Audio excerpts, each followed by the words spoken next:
고린도후서 12장 9절부터 10절까지의 말씀입니다. 다 찾으셨나요?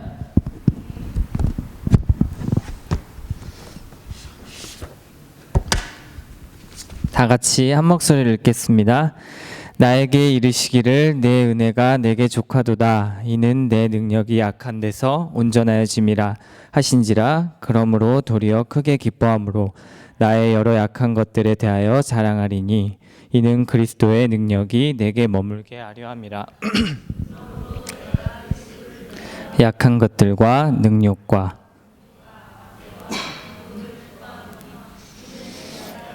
그때 강함이라.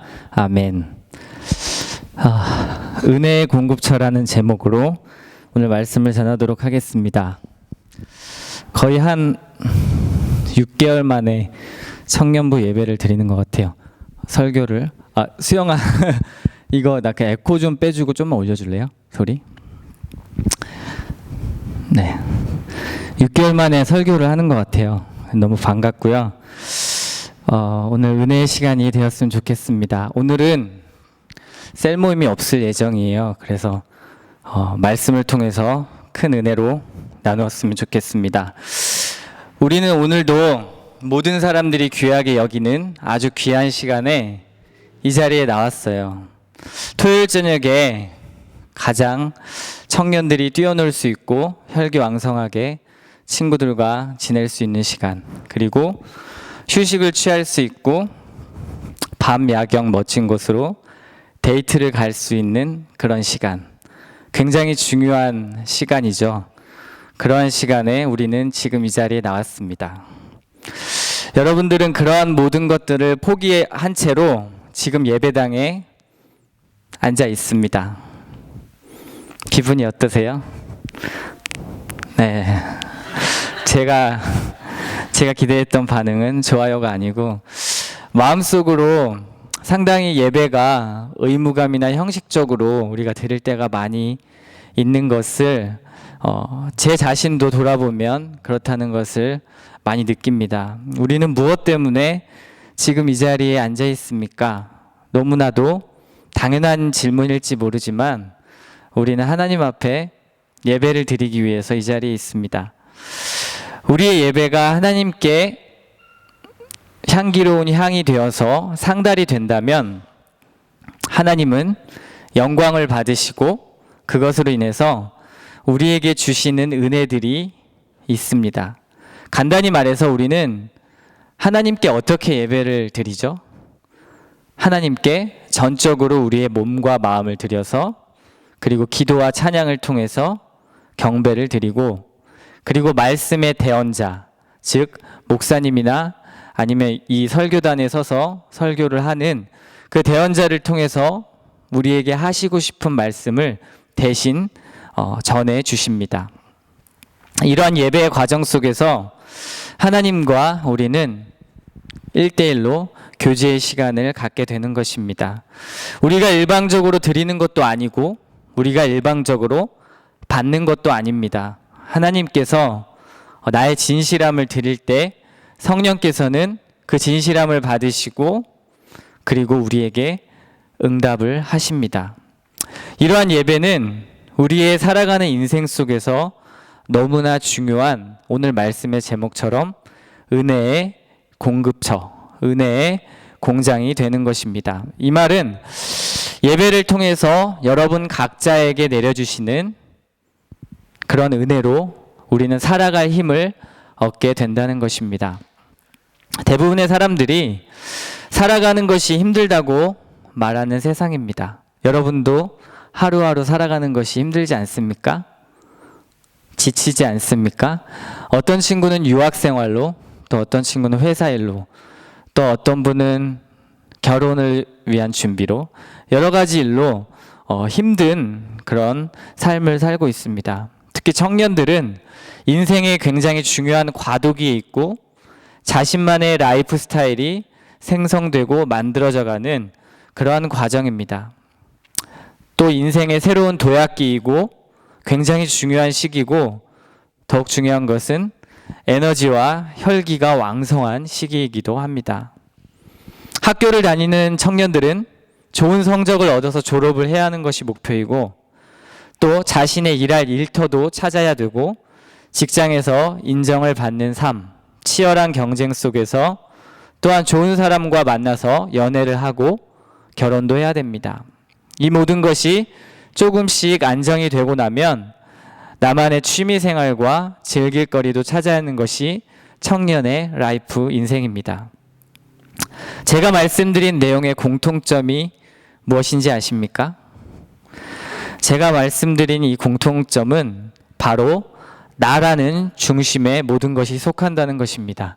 다른 어떠한 중심이 아니라 나라는 인생의 틀, 그 중심 속에서 모든 것이 이루어지는데, 이 땅을 살아가는 사람이라면 누구나 거쳐야 하는 그런 청년의 과도기이기도 합니다. 이러한 것들은 나의 입고 먹고 마시고 그리고 살아가기 위한 의식주의 중심이 있다는 것을 우리는 부정을 할 수가 없습니다. 청년들이 이러한 것들을 얻어내고 인정받고 성취하기 위해서 얼마나 많은 노력들을 합니까?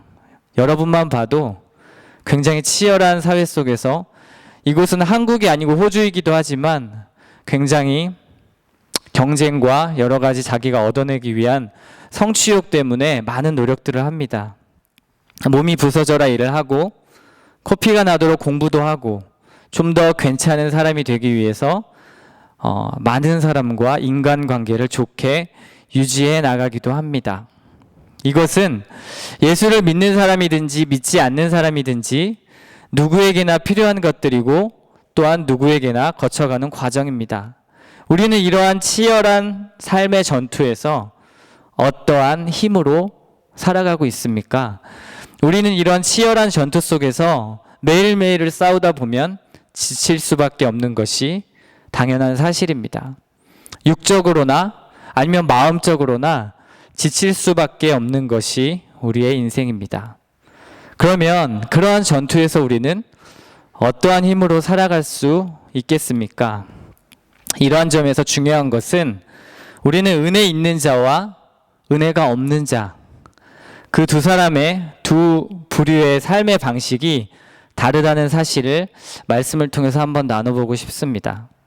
은혜 있는 자는 내가 삶을 지배해 나가지만, 은혜가 없는 자의 삶은 지배를 당하면서 살아갑니다. 자신의 삶에. 쉽게 말하면 인생에 대해서 능동적으로 이끌어 나가는 자, 그리고 수동적으로 인생에 끌려 당하는 자가 있다는 얘기입니다. 이것의 핵심은 바로 은혜라는 단어에 있습니다. 그렇다면 은혜가 무엇입니까? 우리는 보통 하나님께 은혜 받았다라는 말을 많이 씁니다. 모든 것이 하나님의 은혜입니다 라는 말도 많이 합니다. 신약 성경에서 은혜라는 헬라어의 원어는 카리스라는 말을 사용합니다. 카리스란 뜻은 매력 또는 아름다움, 친절한 호의적인 태도, 그리고 어떤 친절에 대한 감사를 의미했습니다. 그 후에 그리스도인들은 이 단어를 선물이라는 뜻을 나타내기 위해서 곧 우리를 용서해 주시고 구속해 주시는 구원의 선물이란 뜻으로 이런 뜻을 받아들이게 되었습니다.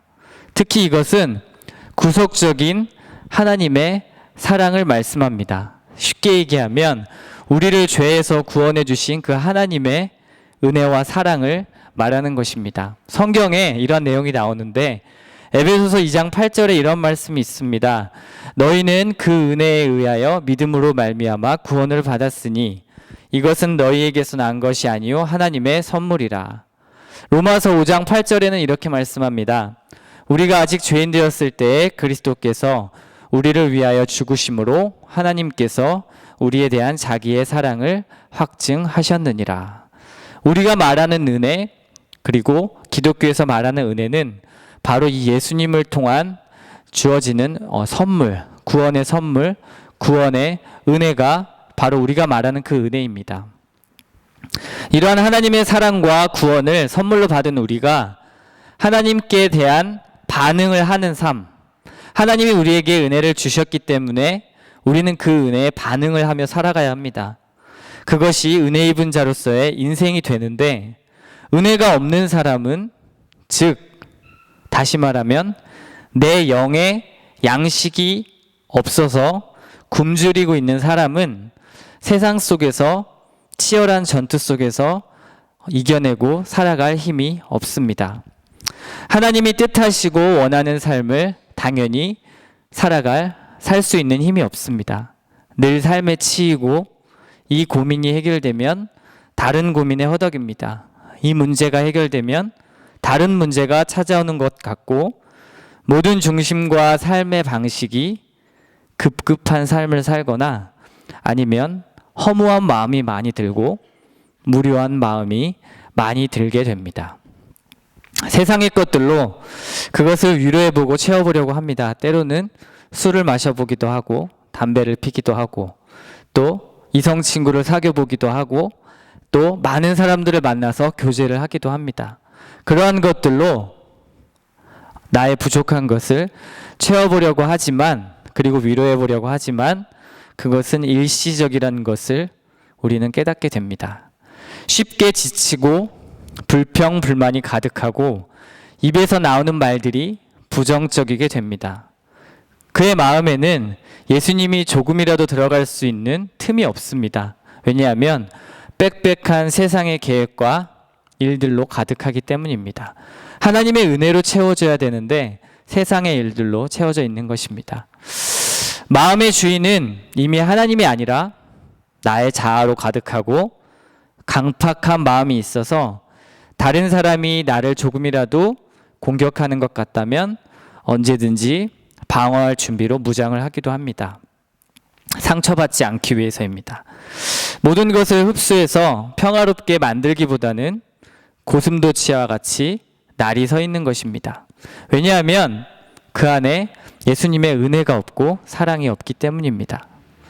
예수를 믿지 않는 사람들을 제쳐두고 일단 예수를 믿는 우리를 두고 얘기를 해본다면, 예수를 영접하고 믿는 사람들이 삶에 허덕이고 삶이 기쁘지 않고 행복하지 않은 이유, 그 이유는 바로 그의 심령 안에 주님이 주시는 은혜가 이제는 메말랐고 고갈되었기 때문입니다. 그 은혜가 충만하다면 그 은혜로 덧입어서 살아가는 삶, 행복한 삶, 만족이 있는 삶을 살게 되는 게 너무나 당연한데, 그 은혜가 없기 때문에 우리는 굉장히 어렵고 지치고 힘든 삶을 살아간다는 말입니다. 그럼 반대로 은혜가 충만한 사람의 삶은 어떨까요? 다시 말하면 내 영 안에 있는 양식이 풍부한 사람, 가득 채워진 사람은 세상 속에서 살아갈 힘을 언제나 공급받게 됩니다. 이러한 힘을 가진 사람은 내 힘으로 사는 것이 아니라 하나님이 주신 은혜의 힘으로 살아간다는 이야기입니다. 이러한 힘을 가진 사람은 하나님이 기뻐하는 삶, 성경에서 말하는 하나님이 원하는 삶, 그리고 아까 수영 청년이 기도했던 것처럼 하나님이 원하시고 바라시고 뜻하시는 삶을 살아갈 수 있는 힘을 얻을 수 있는 것입니다. 문제가 있어도 그 문제보다 하나님이 크지 않다라는 걸 깨닫습니다. 그래서 그 문제를 보지 않고 하나님을 바라봅니다. 이 방향을 선택하는 것이 하나님 앞에 옳지 않다라는 생각이 든다면, 그런 생각이 들면 내가 손해를 좀 보아도 내가 원하는 것을 포기하고 내려놓습니다. 은혜가 충만하면 다른 사람에게 영향을 끼치기도 합니다. 은혜를 전할 수 있는 삶을 삽니다. 그 사람이 가는 곳엔 기쁨이 있고, 그 사람이 가는 곳엔 행복이 있고, 그 사람이 가는 곳엔 양보와 배려가 있습니다. 나눔이 있습니다. 그 속에서 예수님의 영광이 드러나게 되는 것입니다. 은혜가 있는 사람은 그 생각과 행동 하나하나를 하나님이 보시고 전부 다 삶의 예배로 받아 주신다는 것입니다. 그러면 은혜가 충만한 사람은 삶을 지배하는 삶일까요? 아니면 끌려다니는 삶일까요? 어떤 삶일까요? 능동적인 삶, 지배하는 삶입니다. 아까 먼저 얘기했지만 여러분이 듣고 있는지 안 듣고 있는지 한번 확인을 해봤어요. 마지막에 질문할 거예요. 또 무엇이 있습니까? 은혜가 있는 자는요, 주를 위해서 무엇인가 하고 싶은 열정이 생겨나게 됩니다. 여러분 안에 열정이 있나요? 그 열정이 무엇일까요? 헌신하고 싶은 열망과 주님이 기뻐하실 일이라고 생각되는 것을 서슴없이 자원하고 그리고 충성을 합니다. 어쩔 수 없이 드리는 헌신과 봉사가 아니라 내가 한 알의 밀알처럼 썩는다는 것으로 헌신과 봉사를 합니다. 이름 없이, 빛도 없이, 그리고 드러나지도 않고 누가 알아주지도 않지만 그 모든 중심에 예수님의 은혜가 있기 때문에 그 묵묵한 일에 충성을 하기도 합니다. 은혜를 경험한 자는 그 은혜가 고갈되는 아픔을 잘 알고 있습니다. 그리고 은혜를 경험한 사람은 그 은혜가 없으면 삶이 공허하고 허무하다는 것도 잘 알고 있습니다. 그래서 은혜를 경험한 사람은 그 은혜가 삶의 원동력이기 때문에 은혜를 재충전하고 다시 기억하는 일에 전심을 쏟게 됩니다. 그러면 은혜를 받는 것, 내가 어디서 은혜를 받을 수 있고 어떻게 은혜를 충전할 수 있는지가 굉장히 중요한 일입니다. 누구한테요? 크리스찬한테요. 예수를 믿어도 십자가의 구원의 은혜, 그리고 나와 지금도 함께 해주셔서 나의 삶을 주관해 주신다는 그 은혜를 공급받지 못한다면 우리는 없어지고 고갈된 양분 없는 나무처럼 그렇게 썩은 삶을 살아가는 것과 마찬가지입니다. 치과를 다녀보신 분은 알겠지만 충치를 치료하고 그리고 신경치료를 하잖아요. 그 신경치료를 한 치아 위에 세라믹 도자기나 아니면 금을 씌워야 됩니다. 근데 그 치아 위에 세라믹이나 금을 씌우지 않으면 그 이빨이 어떻게 되는지 아세요? 오랫동안 두면 결국에는 부서지게 됩니다. 왜냐하면 신경치료를 하고 난 그 치아에는 신경치료를 했기 때문에 더 이상 어떠한 영양분도 공급이 안 되기 때문입니다. 우리가 예수를 믿기로 결심하고 죄악의 세상 속에서 은혜 없이 사는 삶, 하나님의 은혜 없이 살아가는 삶은 충치를 그대로 내버려 두어서 세상의 달콤한 것 때문에 썩어지는 치아와 똑같고요. 그리고 그 썩어진 치아를 회개함으로 치료를 했다면 그 위에 세라믹이나 도자기나 아니면 금과 같은 하나님의 은혜로 덮어 씌워 주어야만 부서지지 않는 인생이 됩니다. 은혜 없는 그리스도의 삶은 굉장히 힘겹습니다. 예수님을 믿어도 행복하지 않고 신앙생활을 해도 하나님이 주시는 만족이 없습니다. 그리고 날마다 부서지는 아픔을 겪어야만 합니다.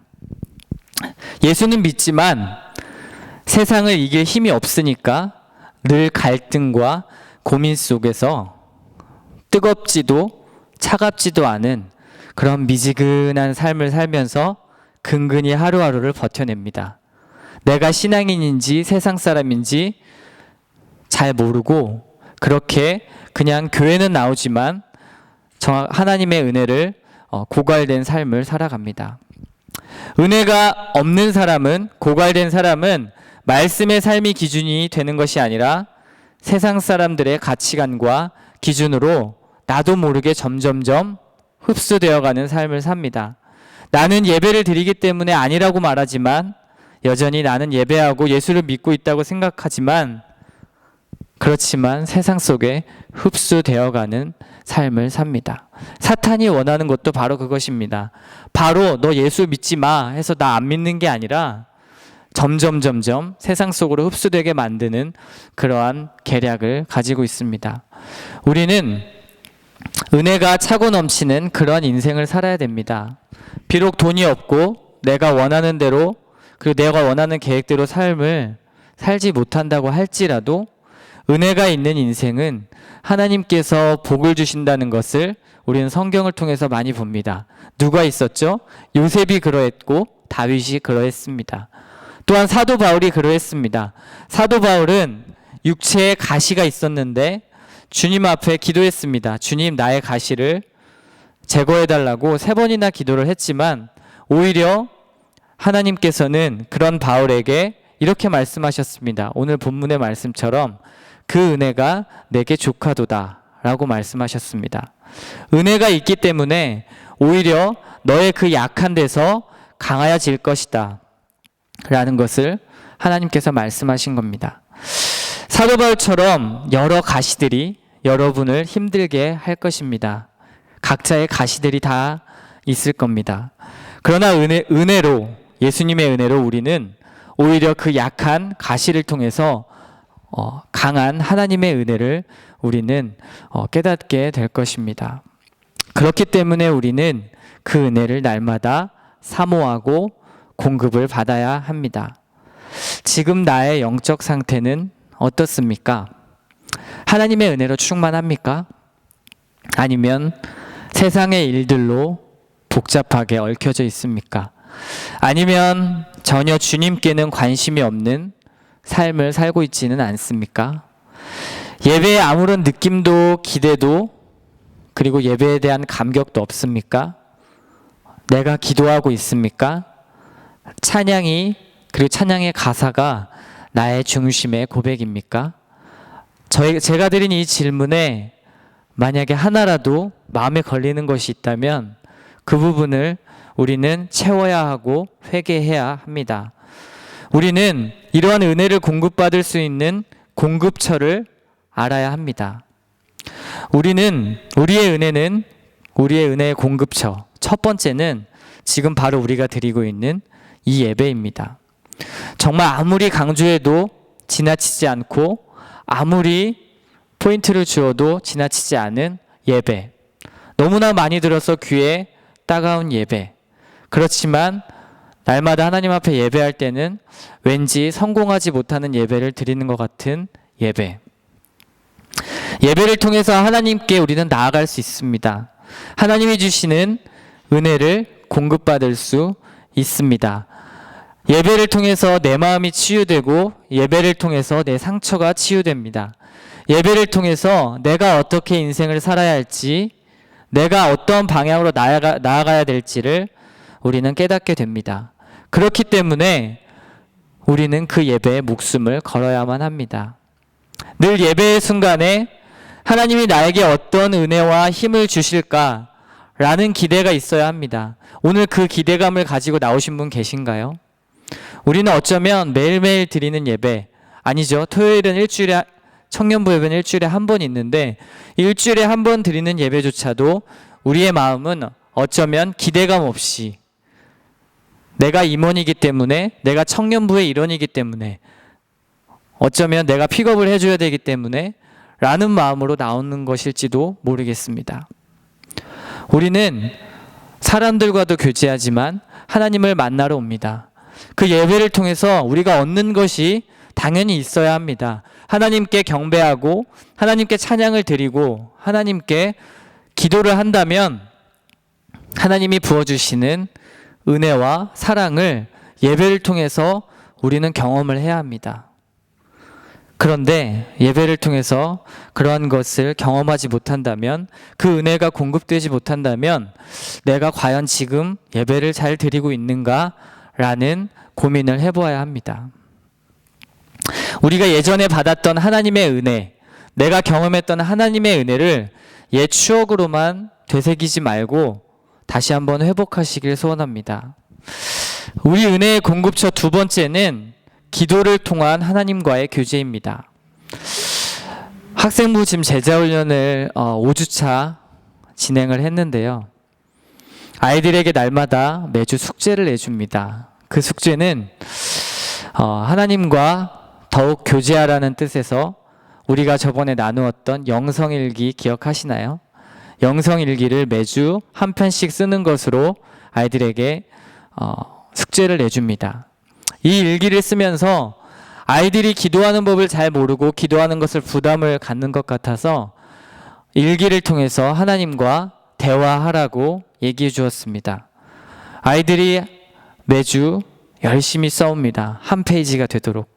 그런데 읽지는 못하게 하더라고요. 그래서 읽지는 못하지만 거기에 무슨 내용을 썼는지 모르겠지만 하나님 얘기를 많이 쓴 것 같습니다. 아이들은 하나님께 자신의 이야기를 쓰면서 하나님의 생각을 묻습니다. 그래도 적어도 일주일에 한 번은. 이것 또한 기도의 일환입니다. 말로 하는 기도가 아니라 글의 기도가 되는 것입니다. 나는 하나님과 교제하는 시간을 계속 가져야 하는데 우리는 삶에 바쁘다 보니까 지쳐있다 보니까 피곤하다 보니까 다른 것이 우선순위가 됩니다. 당연히 은혜의 공급처 하나가 무너진 것입니다. 그러니 우리 영적으로 그리고 나의 내적으로 공급되는 은혜의 공급처가 하나가 차단이 되었기 때문에 그 은혜는 풍성하게 들어오지 못하게 되는 것입니다. 왜냐하면 기도는 하나님과 직접적으로 만날 수 있는 가장 좋은 아이템인데 그 기도를 하지 않는다면 우리는 하나님과 교제할 수 없습니다. 하나님이 주시는 은혜를 직접적으로 체험할 수가 없습니다. 그 은혜가 나를 살게 하는 힘이라고 믿는다면 하나님과 기도로 교제하는 일이 가장 우선이 되어야 될 것입니다. 하나님과 교제가 있어야 하나님이 우리에게 주실 것이 있는 것입니다. 하나님과 교제하지 않는데 하나님을 멀리하고 사는데 하나님이 그 은혜를 과연 여러분에게 풍성하게 주실까요? 핸드폰을 충전하지 않으면 답답한 시대가 되었습니다. 그래서 보조 배터리까지 우리는 가지고 다니면서 핸드폰을 충전합니다. 근데 우리의 은혜는 어떤가요? 은혜가 고갈되고 메말라서 비틀어졌는데도 내가 괴로운 걸 알고 이러면 안 되지 하는 것을 알면서도 하나님 앞에 나아가 충전하려는 노력을 하지 않습니다. 그냥 예배 드리다 보면 그리고 기도 가끔 하다 보면 하나님이 주시겠지라는 막연한 기대 속에 살아갑니다. 은혜 충전은 굉장히 중요한 일입니다. 어디에서나 우리는 보조 배터리에 충전을 하는 것처럼 기도로 충전하는 시간을 가져야 합니다. 하나님께 기도하고 그의 음성을 들을 때 우리는 무한한 은혜가 채워지는 것을 경험할 것입니다. 우리의 은혜의 공급처 세 번째는 바로 여러분이 생활하고 있는 삶의 현장입니다. 모든 일어나는 일들 하나하나가 감사함으로 받아들일 때 하나님의 섭리와 계획을 발견하게 될 것입니다. 내 상황이 바뀌지 않더라도 내 환경이 나빠지고 있더라도 오히려 그 삶의 현장에서 감사한 삶을 살아갈 때 하나님은 그 상황과 환경을 통해서 은혜를 주시는 것을 체험할 수 있게 될 것입니다. 불평은 불평을 만들고요. 죄악을 만들어냅니다. 내 인생의 평범한 삶의 현장에서 지속적인 그러한 감사는 하나님의 부어주시는 은혜를 경험하게 하는 공급처가 될 것입니다. 이 밖에도 우리는 곳곳에서 하나님의 은혜를 경험할 수 있습니다. 얘기하면 너무나 많은데요. 경건 서적을 읽으면서도 우리는 은혜를 체험할 수 있고요. 다른 사람과 서로 은혜를 쉐어링하면서도 그리고 다른 사람과 나눔과 교제를 통해서도 나보다 영적으로 뛰어난 사람과 만남에 있어서도 우리는 은혜를 공급받을 수 있습니다. 그러나 우리는 본질적인 것을 놓치지 말아야 하는데 하나님의 은혜는 주님과의 교제는 가장 본질적인 것은 바로 예배와 기도입니다. 은혜 아니면 내가 공기가 없어서 숨을 쉬지 못하는 것처럼 그런 답답하고 허무한 인생이 된다는 것을 우리는 기억하고 있어야 합니다. 그러면 우리는 은혜를 채워야 합니다.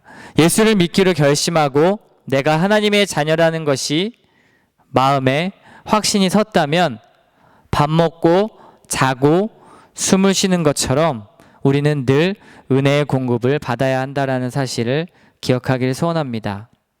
아멘. 우리에게 중요한 것은, 그리고 이 청년의 시기에 더욱 중요한 것은 하나님이 주시는 은혜를 공급받는 것입니다. 우리가 살아가는 삶 굉장히 각박하고 치열하고 고민이 많고 물질 만능주의의 삶입니다. 이제는 시대는 점점 더 악해져 갈 것입니다.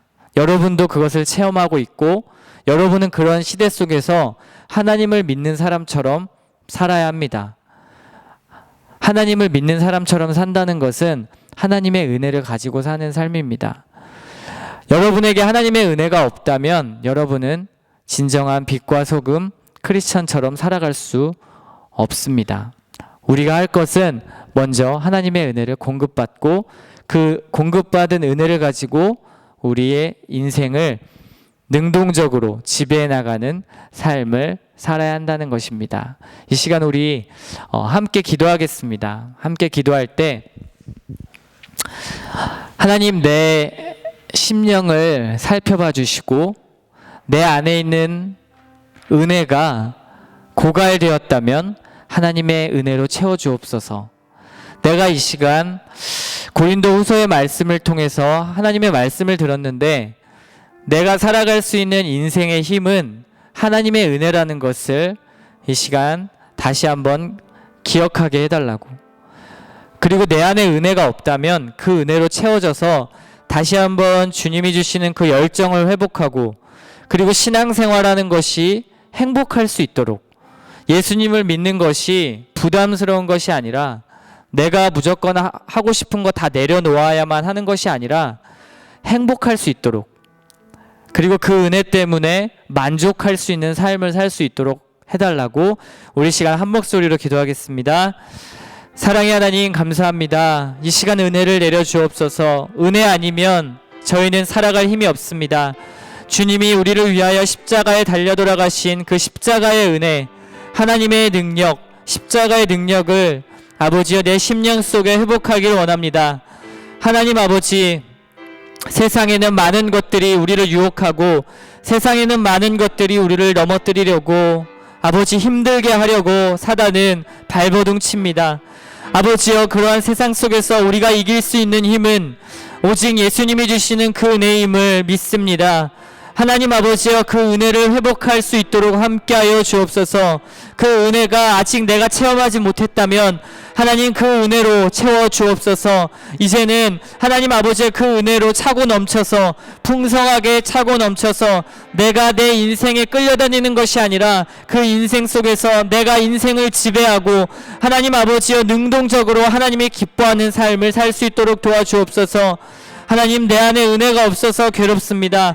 하나님 내 안에 하나님의 은혜로 충만하지 못해서 날마다 세상의 길과 하나님의 길에서 갈등하고 고민합니다. 하나님 아버지 기왕 믿는 예수 하나님 구원받은 사람이라면 이제는 그것을 고민하지 않게 하시고 하나님이 주시는 그 은혜로 말미암아 뜨거운 삶 열정적인 삶 하나님 아버지여 날마다 기쁜 삶 다른 사람이 봤을 때 하나님 아버지여 정말 예수를 믿는 사람이구나 할 수 있는 그러한 삶을 살길 원합니다. 하나님 그러기 위해서 우리는 하나님 아버지여 은혜가 필요합니다. 주님이 주시는 그 은혜가 필요합니다. 하나님 이 시간 이 드리는 예배를 통하여 영광 받아 주시되 하나님 아버지여 무한한 은혜로 하나님 우리에게 복을 내려주시고 그 은혜 때문에 세상을 살아갈 수 있는 힘을 얻게 하여 주옵소서. 하나님 아버지 세상의 그 어떤 것도 하나님 아버지여 주님보다 소중하지 않게 주님 도와주옵소서. 하나님 함께 하실 것을 믿습니다. 우리 한 가지만 더 하나님 앞에 기도하겠습니다. 하나님 앞에 내가 지금 나아갈 수 있는 하나님 앞에 나아갈 수 있는 것을 방해하게 하는 그런 방해물이 있다면 이 시간 하나님 제거하여 주옵소서. 내가 직장 때문에 내가 학교 때문에 내가 비자 때문에 인간관계 때문에 하나님 앞에 나아가는 것이 힘이 듭니다. 그리고 은혜로 채워지지 못합니다. 그러한 부분을 하나님께 이 시간 고백하시고 다시 한번 하나님이 주시는 그 은혜로 그 모든 것들을 이겨낼 수 있는 그러한 삶이 되게 해달라고 이 시간 한 목소리로 통성으로 기도하겠습니다. 사랑의 하나님 감사합니다. 이 세상에는 하나님 아버지 너무나 힘들게 우리를 힘들게 하는 것들이 있습니다. 하나님 사도 바울에게도 그런 육체의 가시를 주셨는데 하나님 아버지여 사도 바울이 3번이나 기도했을 때 하나님께서는 그 은혜가 내게 족하도다라고 말씀하셨습니다. 하나님, 어쩌면 우리가 이 상황을 바뀌게 해달라고, 이 상황을 해결해달라고 기도하는지도 모르겠습니다. 그러나 주님, 그 상황 속에서, 그 환경 속에서 하나님 아버지의 그 은혜가 내게 족하도다라고 말씀하신 것처럼 약한 데서 하나님 아버지 온전하여지고 약한 데서 강함이 있다는 것을 하나님의 은혜를 통해서 경험할 수 있다는 것을 이 시간 말씀을 통해서 배웠으니, 하나님 아버지여, 나의 약함을 통하여 강하게 하시고 하나님 아버지가 주시는 은혜를 통하여 아버지 이겨낼 수 있도록 하여 주옵소서. 하나님과의 관계, 하나님과의 교제를 방해하는 그 모든 것들은 하나님 아버지의 이제는 우리가 이겨낼 수 있도록 하여 주옵소서. 주님이 주시는 그 은혜와 사랑으로, 주님이 주시는 그 은혜와 능력으로 이겨낼 수 있도록 도와주시고, 하나님 아버지여, 이제는 더 이상 하나님 예배가 지겨워지는 것, 기도가 지겨워지는 것, 지루한 것이 되지 않게 하시고, 하나님 아버지의 그 무엇보다도 예배가 기쁘고 그 무엇보다도 은혜 받는 일이 기쁘다라는 것을 하나님 아버지 가슴속으로 느끼며 살아갈 수 있도록 도와주옵소서. 우리 아름다운 교회 청년부 하나님 아버지여, 하나님의 은혜로 충만하길 원합니다. 하나님이 주시는 그 능력으로 충만하길 원합니다. 하나님 아버지여, 그 은혜로 하나님 아버지여, 이 삶을 하나님 아버지 지배하며 나아갈 수 있는 그러한 청년부 되기를 원합니다. 주님, 그래서 성숙한 믿음, 하나님이 원하시는 믿음으로 살아갈 수 있도록 주여 도와주옵소서.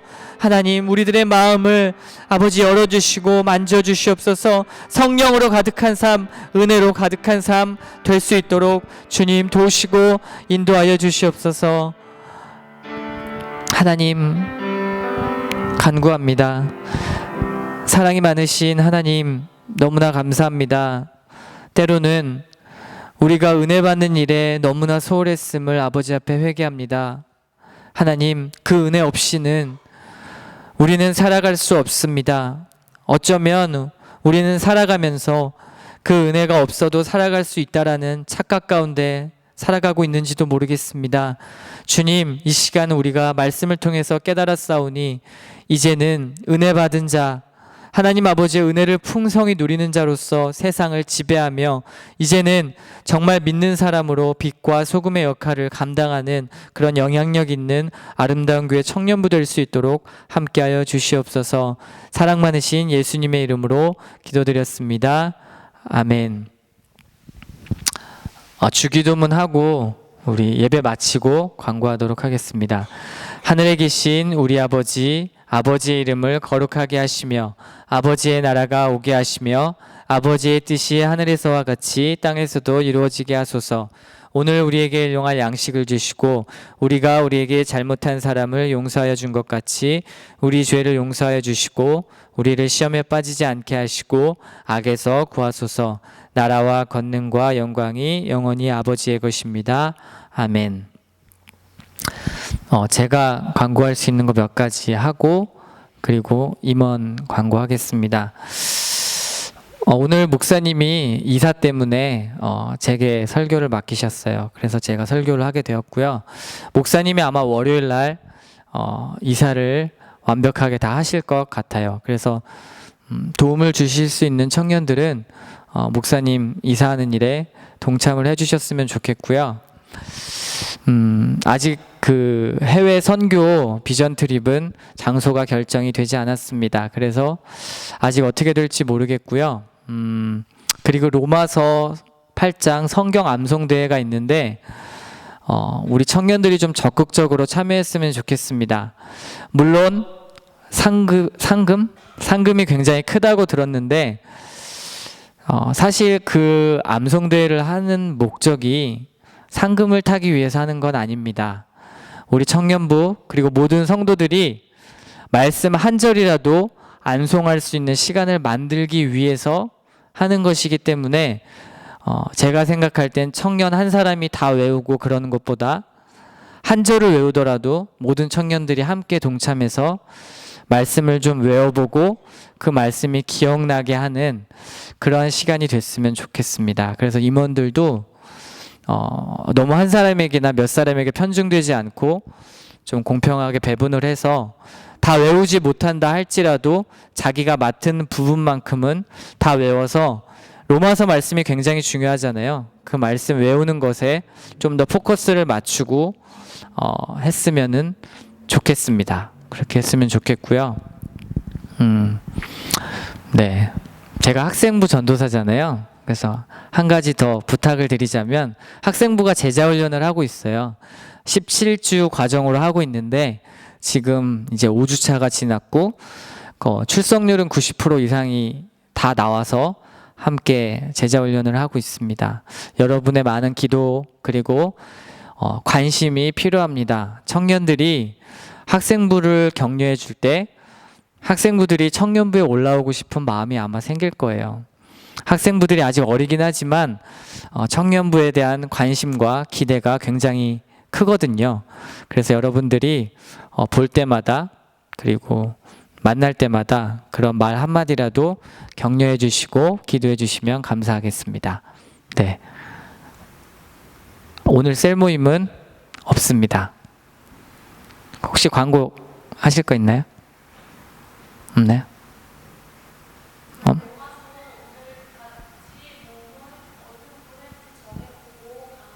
네, 셀 모임이 없으니까요. 로마서 개인이 어디 외울지 정하고, 로마서는 8장은요 1절부터 39절까지 있어요. 그래서 10명만 외워도 한 사람당 4절씩만 외우면 다 외울 수 있습니다. 네, 지금 나온 인원이 보니까 딱 10명이네요. 네, 여튼 다른 청년들도 있으니까요. 네, 그렇게 하시면 될 것 같습니다. 예배 마쳤습니다.